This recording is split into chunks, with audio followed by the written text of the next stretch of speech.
यदुवंश में भगवान विष्णु ने श्री कृष्ण के रूप में अवतार लिया।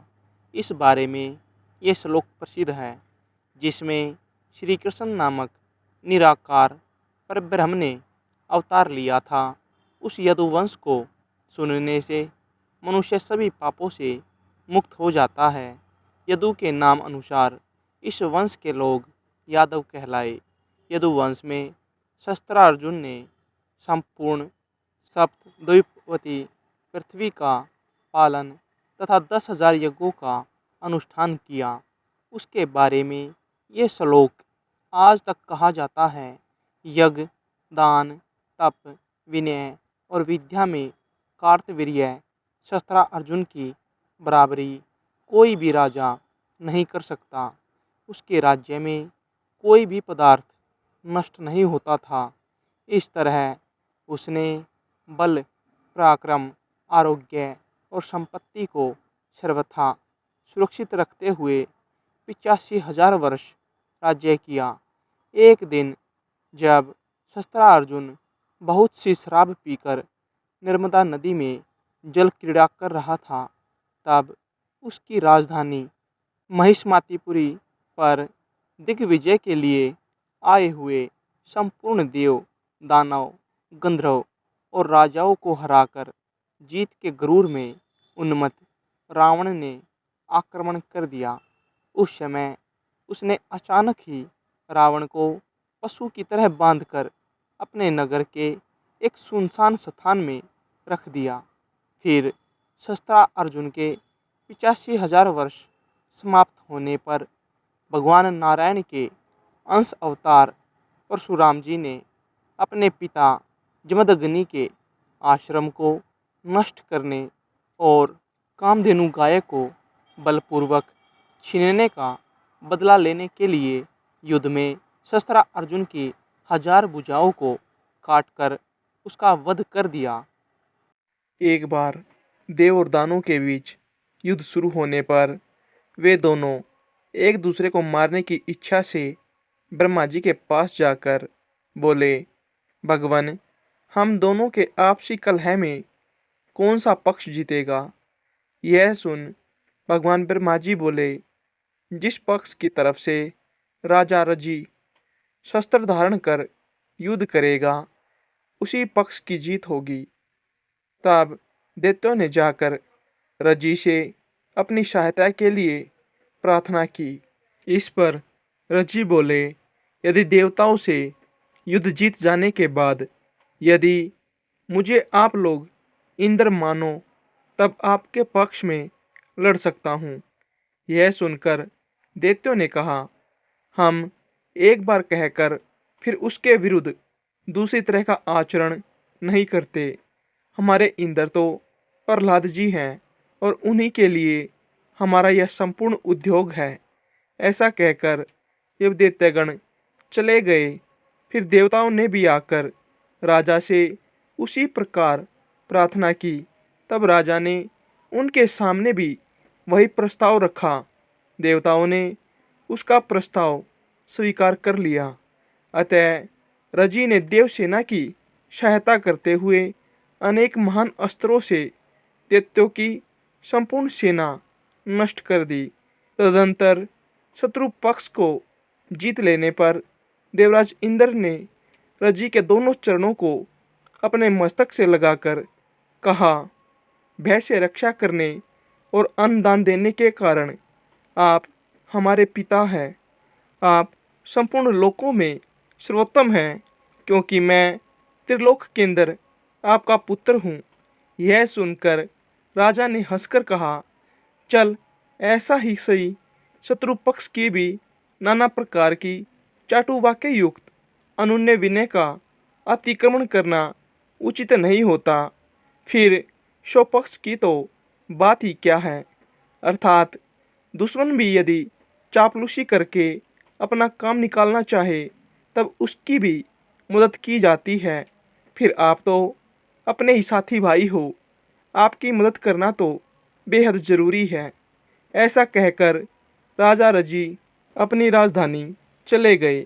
राजा रजी की जगह सतकेतु को इंद्रपद प्राप्त हुआ लेकिन रज्जी के स्वर्गवासी होने पर देवर्षि नारद की प्रेरणा से रज्जी के पुत्रों ने अपने पिता का पुत्र होने के नाते शतक्रतु से व्यवहार के अनुसार अपने पिता का राज्य मांगा। रज्जी के अतुलित बल पराक्रमशाली 500 पुत्र थे, किंतु जब शतकृत्यु ने राज्य ने दिया तब उन महाबलवान रजिपुत्रों ने इंद्र को जीतकर स्वयं ही इंद्र पद का भोग किया। फिर बहुत सा समय गुजर जाने पर एक दिन बृहस्पति जी को एकांत में बैठे देख त्रिलोकी के यज्ञ भाग से वंचित हुए शतकृत्यु ने उससे कहा, क्या आप मेरी तृप्ति के लिए एक बेर के बराबर भी प्रोडास खंड मुझे दे सकते हैं? शतकृतु के ऐसा कहने पर बृहस्पति जी बोले, यदि ऐसा है तो पहले ही तूने मुझसे क्यों नहीं कहा? तेरे लिए भला मैं क्या नहीं कर सकता? कोई नहीं, अब थोड़े ही दिनों में मैं तुझे उस पद पर स्थित कर दूंगा।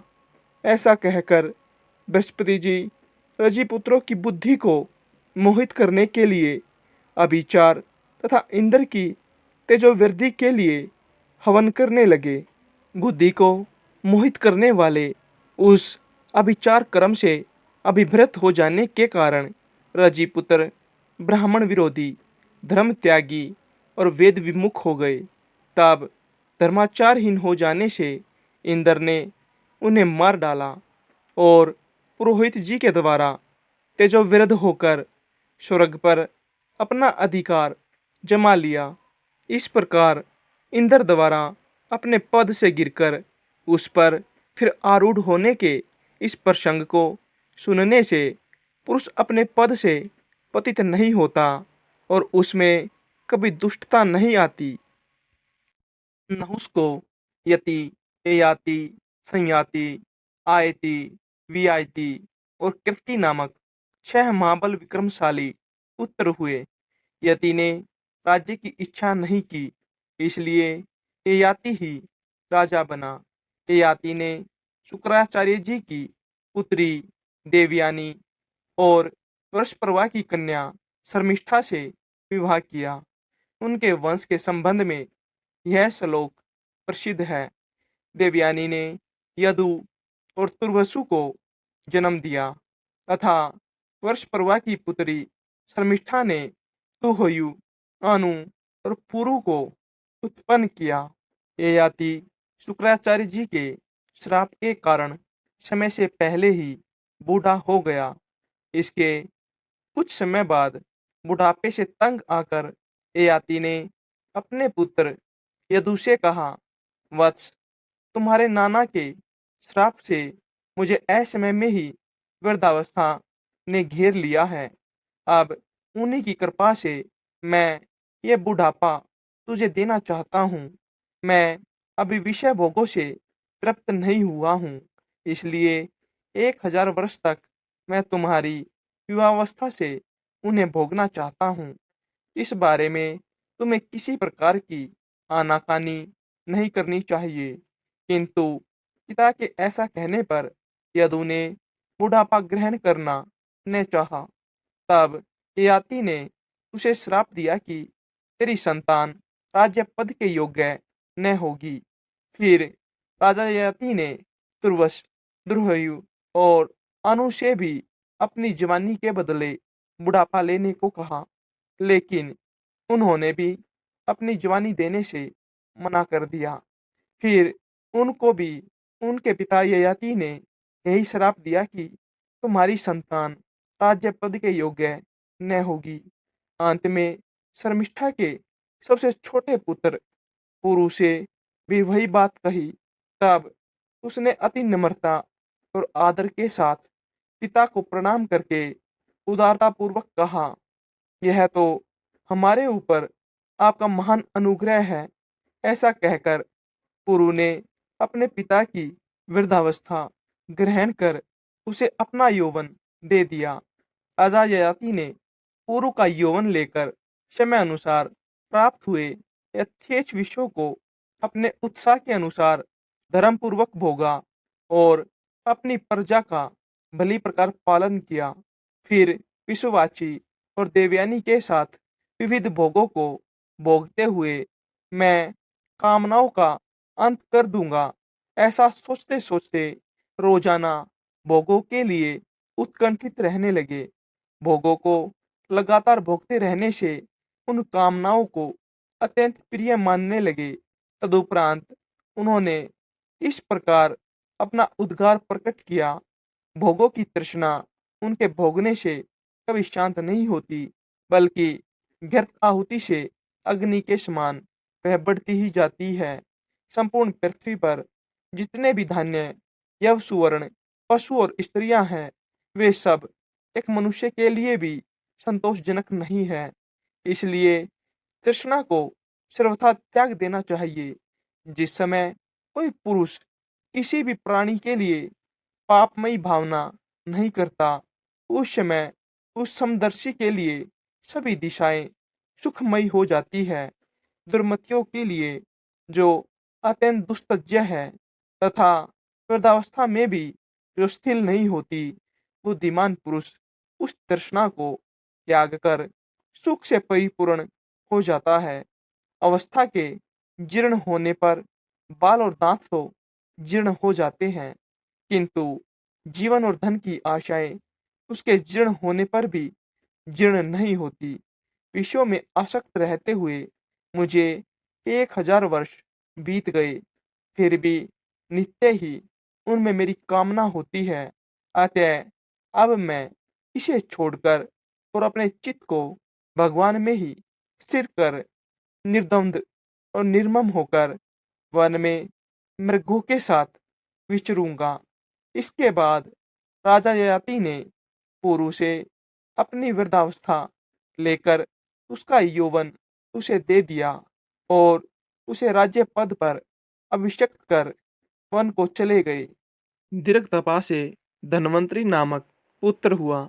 इस धन्वंतरी के शरीर और इंद्रियां जरा आदि विकारों से रहित थी और सभी जन्मों में धन्वंतरी संपूर्ण शास्त्रों को जानने वाला था।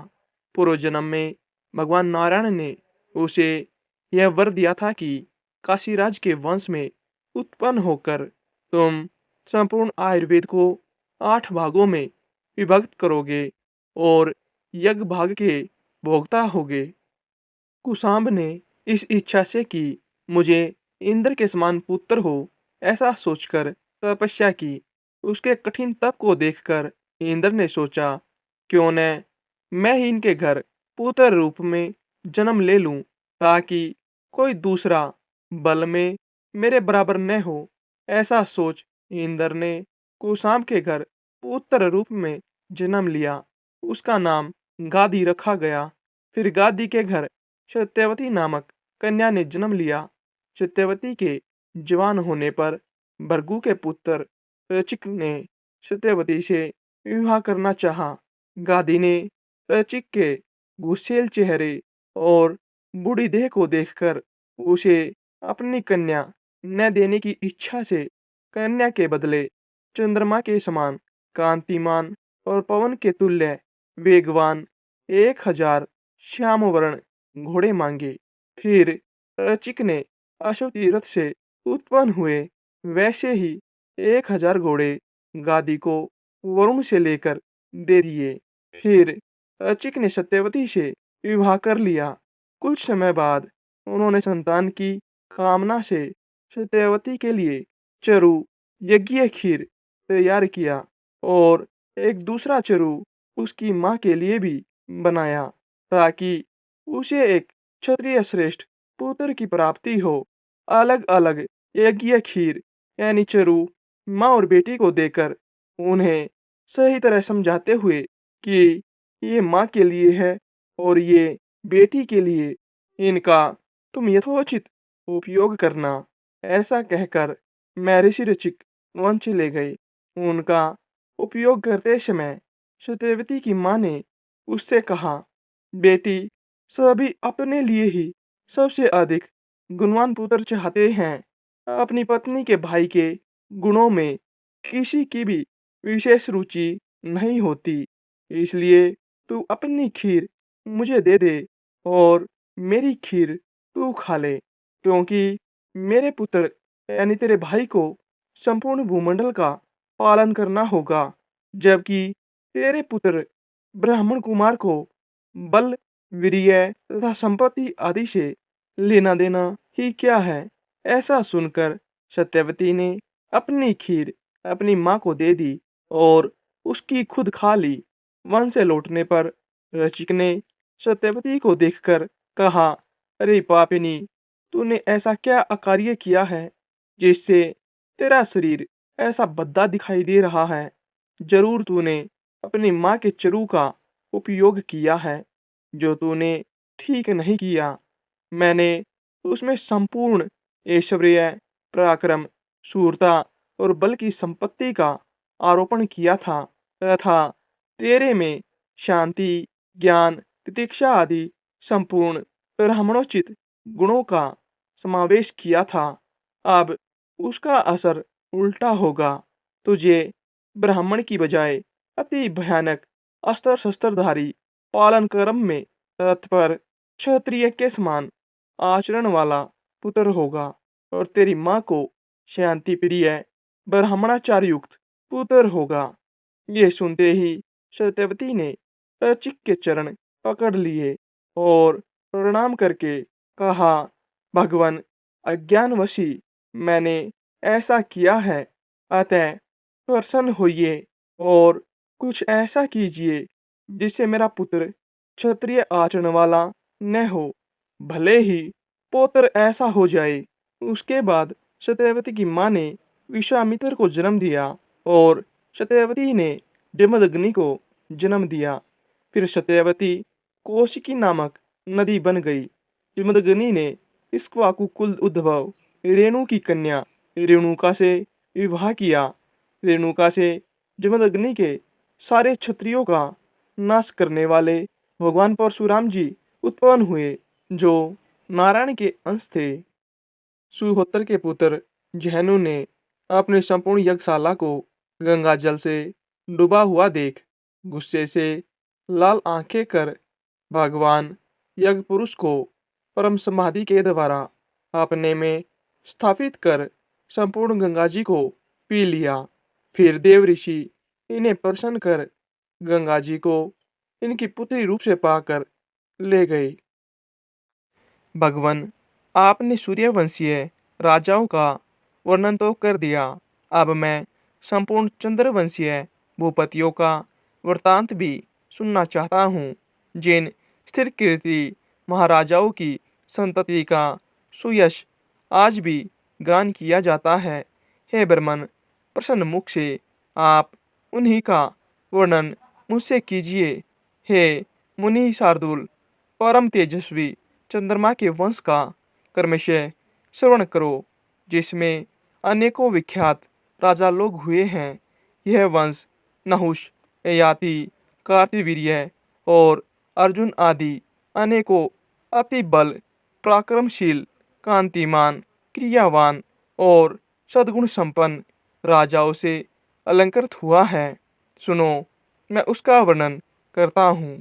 संपूर्ण जगत के रचिता भगवान नारायण के नाभि कमल से उत्पन्न हुए भगवान ब्रह्मा जी के पुत्र अत्रि प्रजापति थे। अत्रि का पुत्र चंद्रमा हुआ। कमल योनि भगवान ब्रह्मा जी ने उन्हें संपूर्ण औषधि, द्विज जन और नक्षत्र गण के आधिपत्य पर अभिषिक्त कर दिया था। चंद्रमा ने राष्ट्रीय यज्ञ का अनुष्ठान किया। अपने प्रभाव और अति उत्कृष्ट आधिपत्य के अधिकारी होने से चंद्रमा पर राजमद सवार हो गया।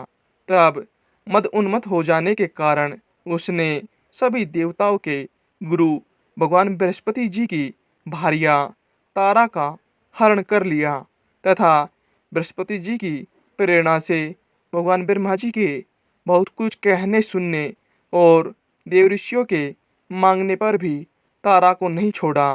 बृहस्पति जी से द्वेष करने के कारण शुक्र जी भी चंद्रमा के सहायक हो गए और अंगिरा से विद्या लाभ करने के कारण भगवान रुद्र ने बृहस्पति जी की सहायता की, क्योंकि बृहस्पति जी अंगिरा के पुत्र हैं। जिस पक्ष में शुक्र थे, उस तरफ से जम और कुंभ आदि समस्त दैत्य दानव आदि ने भी उसकी सहायता की। सकल देव सेना से इंद्र बृहस्पति जी के सहायक हुए। इस प्रकार तारा के लिए उनमें ताराकम्य नामक अत्यंत घोर युद्ध छिड़ गया। तब रुद्र आदि देवगण दानवों के प्रति और दानवगण देवताओं के प्रति अनेक प्रकार के शस्त्र छोड़ने लगे। इस प्रकार देव असुर संग्राम से शुभचित हो संपूर्ण संसार ने ब्रह्मा जी की शरण ली। तब भगवान कमल योनि ने भी शुक्र, रुद्र, दानव और देवगण को युद्ध से निवर्त कर बृहस्पति जी को तारा दिलवा दी। उसे गर्भिणी देखकर बृहस्पति जी ने कहा, मेरे क्षेत्र में तुझे दूसरे का पुत्र धारण करना उचित नहीं है। इसे दूर कर, अधिक दृष्टा करना ठीक नहीं। बृहस्पति जी के ऐसा कहने पर उस पतिव्रता ने पति के वचन अनुसार वह गर्भ इसी का स्तंभ सींख की झाड़ी में छोड़ दिया। उस छोड़े हुए गर्भ ने अपने तेज से सभी देवताओं के तेज को मलिन कर दिया। उसके बाद उस बालक की सुंदरता के कारण बृहस्पति जी और चंद्रमा दोनों को उसे लेने के लिए उत्सुक देख देवताओं ने संदेह हो जाने के कारण तारा से पूछा, हे शुभगे, तू हमें सच सच बता, यह पुत्र बृहस्पति का है या चंद्रमा का? उनके ऐसा कहने पर तारा ने लज्जावश कुछ भी न कहा। जब बहुत कुछ कहने पर भी तारा ने देवताओं से कुछ न बोली, तब वह बालक अपनी माँ को शाप देने के लिए उद्यत होकर बोला, अरे दुष्टा माँ, तू मेरे पिता का नाम क्यों नहीं बतलाती? तुझ लज्जावती की मैं अभी ऐसी गति करूँगा जिससे तू आज से ही इस प्रकार अत्यंत धीरे धीरे बोलना भूल जाएगी। उसके बाद पिता में श्री ब्रह्मा जी ने उस बालक को चुप कराकर तारा से स्वयं ही पूछा, बेटी सही सही बता, यह पुत्र किसका है, बृहस्पति का या चंद्रमा का? इस पर तारा ने लज्जापूर्वक कहा, चंद्रमा का। नक्षत्रपति भगवान चंद्र ने उस बालक को हृदय से लगाकर कहा, बहुत खूब बेटा, तुम बड़े बुद्धिमान हो। फिर उसका नाम बुध रख दिया। इस समय उनके निर्मल कपोलों की कांति उच्छ्वसित और देदीप्यमान हो रही थी। बुध ने जिस प्रकार इला से अपने पुत्र पुरुरवा को उत्पन्न किया था, उसका वर्णन पहले ही कर चुके हैं। पुरुरवा अति दानशील, अति याज्ञिक और अति तेजस्वी था। मिता वरुण के शाप से मुझे मृत्युलोक में रहना पड़ेगा, ऐसा विचार करते हुए उर्वशी अप्सरा की दृष्टि उस अति सत्यवादी, रूप के धनी और मतिमान राजा पुरुरवा पर पड़ी। उसके देखते ही वह संपूर्ण मान तथा स्वर्ग सुख की इच्छा को छोड़कर तन्मय भाव से उसी के पास आई। राजा पुरुरवा का चित्त भी उसे संसार की समस्त स्त्रियों में विशिष्ट तथा कांति, सुकुमारता, सुंदरता, गति, विलास और मुस्कान आदि गुणों से युक्त देखकर उसके वशीभूत हो गया। इस प्रकार वे दोनों ही परस्पर तन्मय और अनन्यचित होकर बाकी सब कर्मों को भूल गए। निदान राजा ने निसंकोच होकर कहा, हे सुबरे, मैं तुम्हारी इच्छा करता हूँ, तुम प्रसन्न होकर मुझे प्रेम दान दो। राजा के ऐसा कहने पर उर्वशी ने भी लज्जावश स्खलित स्वर में कहा, यदि आप मेरी प्रतिज्ञा को निभा सके तो अवश्य ऐसा ही हो सकता है। यह सुनकर राजा ने कहा, ठीक, तुम अपनी प्रतिज्ञा मुझसे कहो। इस प्रकार पूछने पर वह फिर बोली, मेरे पुत्र रूप इन दो मेषों भेड़ों को आप कभी भी मेरी शैया से दूर मत करना। मैं कभी आपको नग्न न देखने पाऊँ। केवल व्यर्थ ही मेरा आहार होगा। ये ही मेरी 3 प्रतिज्ञाएं हैं। तब राजा ने कहा, ऐसा ही होगा। फिर राजा पुरुरवा ने दिन दिन बढ़ते हुए आनंद के साथ कभी अलकापुरी के अंतर्गत चित्ररथ आदि वनों में और कभी सुंदर पद्म खंडों से युक्त अति रमणीय मानस आदि सरोवरों में विहार करते हुए 60,000 वर्ष बिता दिए। उसके उपभोग सुख से प्रतिदिन अनुराग के बढ़ते रहने से उर्वशी को भी देवलोक में रहने की इच्छा नहीं रही। उधर उर्वशी के बिना अप्सराओं, सिद्धों और गंधर्वों को स्वर्गलोक अत्यंत रमणीय नहीं लगता था। अतः उर्वशी और पुरुरवा की प्रतिज्ञा को जानने वाले विश्वावसु ने एक बार रात्रि के समय गंधर्वों के साथ जाकर उसके शयनागार के पास से एक मेष का हरण कर लिया। उसे आकाश में ले जाते समय उर्वशी ने उसका शब्द सुना। तब उर्वशी बोली, मुझ अनाथा के पुत्र को कौन लिए जाता है? अब मैं किसकी शरण जाऊं? किंतु यह सुनकर भी इस डर से कि रानी मुझे नंगा देख लेगी, राजा नहीं उठा। तदंतर गंधर्वगण दूसरा मेष भी लेकर चल दिए। उसे ले जाते समय उसका शब्द सुनकर उर्वशी बोली, हाय, मैं अनाथा और भर्तृहीना हूँ तथा एक कायर के अधीन हो गई हूँ। इस प्रकार कहती हुई वह आर्तस्वर से विलाप करने लगी। तब राजा ने ये सोचकर कि अभी अंधेरा है, इसलिए रानी मुझे नगण्य देख सकेगी, उसके पीछे तलवार लेकर दौड़ा। उसी समय गंधर्वों ने रोशनी कर दी। उसके प्रकाश में राजा को वस्त्रहीन देखकर प्रतिज्ञा टूट जाने से उर्वशी तुरंत ही वहां से चली गई। गंधर्वगण उन मेषों को वहीं छोड़कर स्वर्गलोक में चले गए। किंतु जब राजा उन मेषों को लिए हुए अति प्रसन्नचित्त से अपने शयनागार में आया तो वहां उसने उर्वशी को न पाया। उसे न पाने पर वह उस नग्न अवस्था में ही पागल हो घूमने लगा। घूमते घूमते उसने एक दिन कुरुक्षेत्र के कमल सरोवर में अन्य 4 अप्सराओं के साथ उर्वशी को देखा। उसे देखकर वह उन्मत्त के समान, ए ठहर जा, हृदय की निष्ठुरी, रुक जा, वार्तालाप के लिए तनिक ठहर जा, ऐसे कई वचन कहने लगा। उर्वशी बोली, महाराज, अज्ञानियों की तरह चेष्टाओं से कोई लाभ नहीं। इस समय मैं गर्भवती हूँ। 1 वर्ष बाद आप यहीं आ जाना। उस समय मुझे बच्चा होगा और एक रात मैं भी आपके साथ रहूंगी। उर्वशी के ऐसा कहने पर राजा पुरुरवा प्रसन्नचित्त से अपने नगर को चला गया। तदंतर उर्वशी ने अन्य अप्सराओं से कहा, ये वही पुरुष श्रेष्ठ है जिसके साथ मैं इतने दिनों तक प्रेमाकष्ट चित्त से भूमंडल पर रही थी। ऐसा सुन अन्य अप्सराओं ने कहा, वाह वाह, सचमुच इनका रूप बड़ा ही मनोहर है। इनके साथ तो सर्वदा हमारा भी सहवास हो। वर्ष समाप्त होने पर राजा पुरुरवा वहां आए। उस समय उर्वशी ने उसे आयु नामक एक बालक दिया तथा उसके साथ एक रात रहकर 5 पुत्र उत्पन्न करने के लिए गर्भ धारण किया। उर्वशी ने राजा पुरुरवा से कहा, हमारे पारस्परिक स्नेह के कारण सकल गंधर्वगण आपको वरदान देना चाहते हैं, अतः आप अभीष्ट वर मांगिए। राजा बोला, मैंने समस्त शत्रुओं को जीत लिया है। मेरी इंद्रियों की सामर्थ्य नष्ट नहीं हुई है।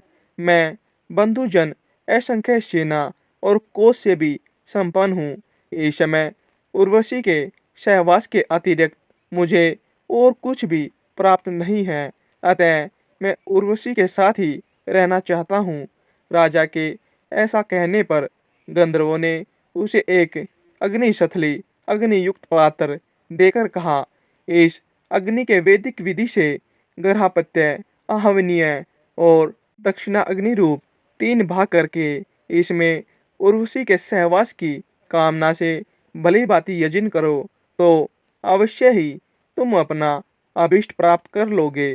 गंधर्वों के ऐसा कहने पर राजा उस अग्निशथली को लेकर चल दिए। मार्ग में वन के अंदर उन्होंने सोचा, ओह, मैं कैसा मूर्ख हूँ, मैंने ये क्या किया जो इस अग्निशथली को तो ले आया और उर्वशी को तो नहीं लाया। ऐसा सोचकर उस अग्निशथली को वन में ही छोड़कर वे अपने नगर में चले आए। आधी रात बीत जाने के बाद नींद टूटने पर राजा ने सोचा, उर्वशी की सनिधि प्राप्त करने के लिए ही गंधर्वों ने मुझे वह अग्निशथली दी थी और मैंने उसे वन में ही छोड़ दिया। अतः मुझे उसे लाने के लिए जाना चाहिए। ऐसा सोचकर वे वहाँ गए, किंतु उसे वह शथली वहाँ नहीं दिखी। अग्निशथली के स्थान पर राजा पुरुरवा ने एक समीगर्भ पीपल के वृक्ष को देखकर सोचा, मैंने यही तो वह अग्निशथली फेंकी थी, वह शथली ही समीगर्भ पीपल हो गई है। अतः इस अग्नि रूप अश्वत्थ को ही अपने नगर में ले जाकर इसकी अरणी बनाकर उससे उत्पन्न हुई अग्नि की ही उपासना करूं। ऐसा सोचकर राजा उस अश्वत्थ को लेकर अपने नगर में आए और उसकी अरणी बनाई। तदंतर उन्होंने उस काष्ठ को एक एक उंगल करके गायत्री मंत्र का पाठ किया। उसके पाठ से गायत्री की अक्षर संख्या के बराबर एक एक अंगुल की अरणियाँ हो गई। उनके मंथन से तीनों प्रकार की अग्नियों को उत्पन्न कर उनमें वैदिक विधि से हवन किया। फिर उर्वशी के सहवास रूप फल की इच्छा की। तदंतर उसी अग्नि से नाना प्रकार के यज्ञों का यजन करते हुए उन्होंने गंधर्वलोक प्राप्त किया और फिर उर्वशी से उसका वियोग न हुआ। पूर्व काल में एक ही अग्नि थी, उस एक से ही इस मनवंतर में 3 प्रकार की अग्नियों का प्रचार हुआ।